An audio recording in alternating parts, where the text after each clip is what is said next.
On these busy miniature film sets, the animators of McKinnon and Saunders make tiny, precise movements.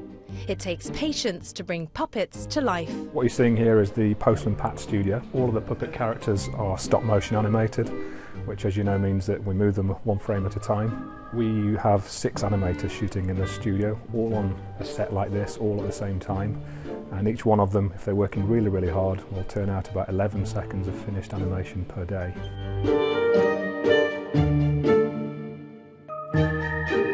The McKinnon and Saunders workshop is a treasure trove of clay sculptures, mechanical frames and silicon moulds, the building blocks for some of the most recognisable characters in television and film.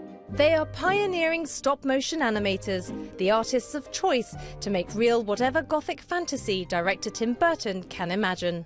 Their latest collaboration, Frankenweenie, is Burton's homage to Frankenstein and 1950s Monster B movies. I don't want him in my heart.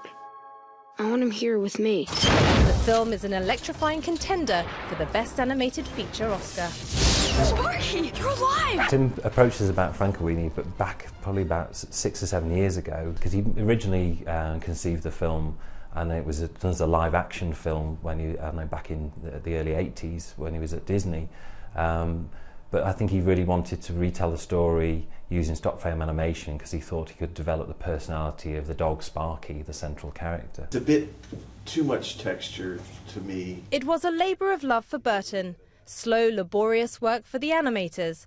But after 3 years in production, critical acclaim and red carpets await. McKinnon and Saunders, yeah, that's great. They're great. They're like real artists. You know, you see the intricacy of the puppets and all. It's beautiful. They're like beautiful works of art. The art of Frankenweenie, worthy of any gallery, toured across the globe upon the film's release. Stop motion and Burton fans from London to Tokyo got to see the work up close. But will the film's next destination be the Oscar podium? In 1937, Walt Disney made the first full-length animated feature. 75 years later, the studio is set to make history again. The Hollywood powerhouse distributes or co-produced 3 out of the 5 animated features in contention. Frankenweenie, Careful what you wish for, my mother would say. Brave and Wreck-It Ralph are all part of the Disney family. Sure must be nice being the good guy.